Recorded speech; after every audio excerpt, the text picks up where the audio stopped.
कामचोर देवरानी। एक बार की बात है, सुषमा अपने पूरे परिवार के साथ खुशी खुशी मोहन नगर में रहती थी। उसकी 2 बहुएं थी, पल्लवी और शिवानी। एक दिन दोनों बहुएं रसोई में काम कर रही होती है कि तभी उनकी सास सुषमा उन्हें बुलाती है। अरे बहू, जरा इधर तो आना। शिवानी, जरा जाकर देखना सासू माँ क्या कह रही हैं। दीदी, आप ही देख लो ना जाकर, आपको भी तो सुनाई दे रहा है। अरे मैं आटा गूंद रही हूँ ना, तुम चली जाओ। हाँ, तो मैं भी तो सब्जी काट रही हूँ ना दीदी। अरे बहू, जल्दी आओ। ओफो, ये तो जाएगी नहीं। मैं ही जाकर देखती हूँ कि क्या करना है। पल्लवी सुषमा के कमरे में जाती है। जी मम्मी जी, क्या हुआ?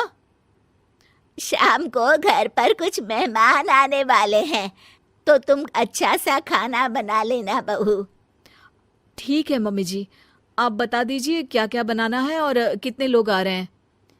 सुनील की मौसी जी और उनका पूरा परिवार आ रहा है। कुल मिलाकर 3 लोग और हमें मिलाकर हुए 9 लोग।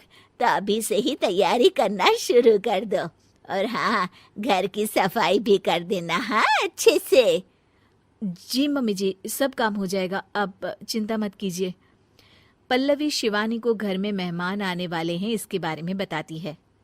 क्या? 9 लोगों का खाना बनाना होगा, घर की सफाई करनी है?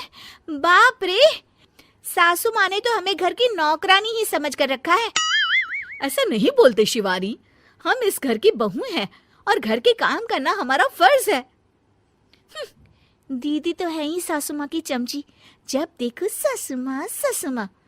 मैं तो इतना सारा काम नहीं करने वाली। शिवानी कपड़े लेकर गमला साफ कर रही होती है और चक्कर आने का नाटक करने लगती है। मेरा सर चकरा रहा है। तभी वहां पल्लवी और सासू माँ जाते हैं। अरे बहू, क्या हो गया तुम्हें? मम्मी जी, बहुत तेज सर में दर्द हो रहा है।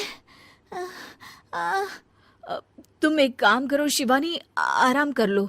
नहीं नहीं दीदी, घर में मेहमान आने वाले हैं, मुझे आपकी मदद करनी चाहिए। अरे कोई बात नहीं शिवानी, तुम आराम कर लो, मैं सब काम कर लूंगी। ठीक है दीदी, अगर आप इतना कह रही हैं तो आराम कर लेती हूँ। शिवानी आराम से अपने कमरे में मैगजीन पढ़ रही होती है। इसे कहते हैं आराम की जिंदगी। इतना सारा काम। चलो, सारा काम खत्म हो गया, शिवानी को देख आती हूँ। शिवानी अपने कमरे में ईयरफोन में गाने सुनते सुनते सो जाती है और उसके साइड में मैगजीन भी रखी होती है। पल्लवी वहां आ जाती है और वो सब देखती है। ओहो, तो मतलब सब काम चोरी का बहाना था। अभी बताती हूँ इसको। घर का सारा काम मुझे करना पड़ा और ये महारानी यहाँ मैगजीन पढ़ रही है, गाने सुन रही है।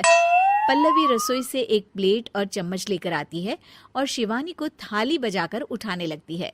शिवानी अचानक से उठती है। उठ गई महारानी, गाने भी सुन लिए, मैगजीन भी पढ़ ली। तुम तो बहुत बड़ी झूठी निकली शिवानी। तुमने सर दर्द का बहाना बनाया ताकि काम करने से बच सको। हाँ, बनाया बहाना, तो क्या करती? इतने सारे काम करती। मुझे कोई शौक नहीं है चापलूसी का। क्या चापलूसी? तुम्हें लगता है कि मैं सारे काम चापलूसी के लिए कर रही हूँ? और नहीं तो क्या। तभी वहां सासू माँ आ जाती हैं। अरे बहू, वो लोग बस आने ही वाले हैं, तुम तैयारियां कर लो। जी सासू माँ, तुझे तो मैं बाद में देखती हूँ। सब खाना खाने बैठते हैं और खाना शुरू करते हैं। तभी सुनील की मौसी बोलती है।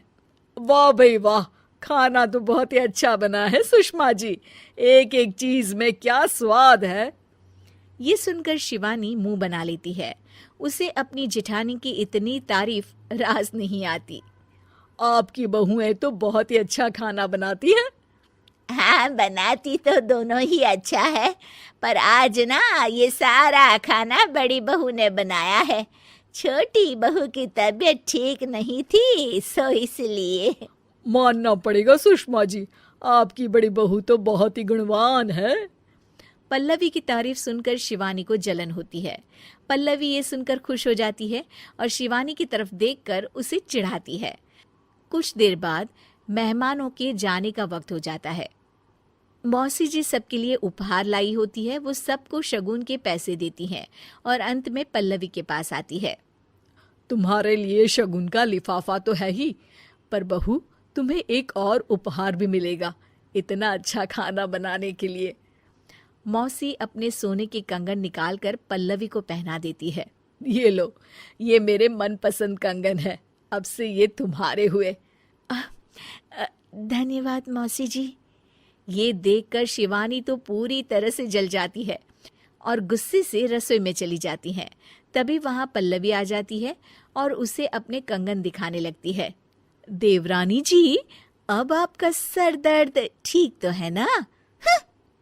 मुझे लगता है कि अब सर दर्द शुरू हो गया होगा आपका।